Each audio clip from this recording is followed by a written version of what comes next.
TDP Janasena మేనిఫెస్టోపై CM Jagan విమర్శలు. మనకు మొదటి బ్రేకింగ్. సెకండ్ బ్రేకింగ్, ఫేక్ వీడియోలపై ప్రధాని మోదీ సీరియస్ వార్నింగ్ ఇచ్చారు. ఇక థర్డ్ బ్రేకింగ్, గుజరాత్ పెద్దనమా లేకపోతే తెలంగాణ పౌరుషమా అంటూ సీఎం రేవంత్ సవాల్ విసిరారు. ఇక ఫోర్త్ బ్రేకింగ్, లిక్కర్ స్కామ్ లో సీఎం కేజ్రీవాల్ అరెస్టుపై సుప్రీంకోర్టులో విచారణ, ప్రశ్నల పరంపరకు సంబంధించి కూడా ఫోకస్ చేద్దాం. రైట్, ఒకసారి 4 బ్రేకింగ్ వార్తల్ని డీటెయిల్డ్ గా చూద్దాం. మొదటి బ్రేకింగ్, కూటమి మేనిఫెస్టోపై సీఎం జగన్ విమర్శనాస్త్రాలు సంధించారు. కూటమిలో ఉన్న 3 ఫోటోలు పెట్టుకునే పరిస్థితి కూడా లేదంటూ ఎద్దేవా చేశారు. ప్రజల్ని మోసం చేయడానికే చంద్రబాబు బరి తెగించారంటున్నారు.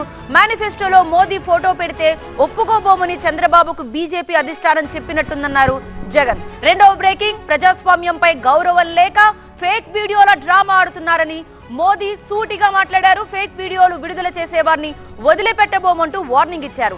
RR కి తెలంగాణ ప్రజలు బుద్ధి చెప్తారంటున్నారు మోదీ. ఇక మూడవ బ్రేకింగ్, ఢిల్లీ పోలీసుల్ని కాదు సైనికుల్ని తెచ్చుకోండి అంటున్నారు సీఎం రేవంత్. గుజరాత్ పెత్తనమో తెలంగాణ పౌరుషమో తేల్చుకుందామంటూ సవాల్ విసిరారు తెలంగాణ సీఎం రేవంత్ రెడ్డి. మోదీకి భయపడేవారు ఎవ్వరూ లేరు ఇక్కడ అంటున్నారు సీఎం రేవంత్. ఇండియా కూటమిలో కేసీఆర్ ని చేర్చుకునే ప్రసక్తే లేదు, బీజేపీ బీఆర్ఎస్ ఒక్కటే అన్నారు సీఎం రేవంత్ రెడ్డి. నాలుగో బ్రేకింగ్, కేజ్రీవాల్ అరెస్టుపై సుప్రీంకోర్టులో విచారణకు సంబంధించి ఎన్నికల సమయంలో కేజ్రీవాల్ ని ఎందుకు అరెస్ట్ చేశారు అంటూ సూటిగా ప్రశ్నించింది. లిక్కర్ స్కామ్ లో కేజ్రీవాల్ పాత్ర ఏంటి అంటూ అడిగింది. కేజ్రీవాల్ పై కేసు నమోదు చేశాక అరెస్ట్ చేయడానికి ఎందుకు సమయం తీసుకున్నారని ప్రశ్నించింది సుప్రీంకోర్టు. ఇవి ఈ సమయానికున్న అతి పెద్ద 4 బ్రేకింగ్ వార్తలు.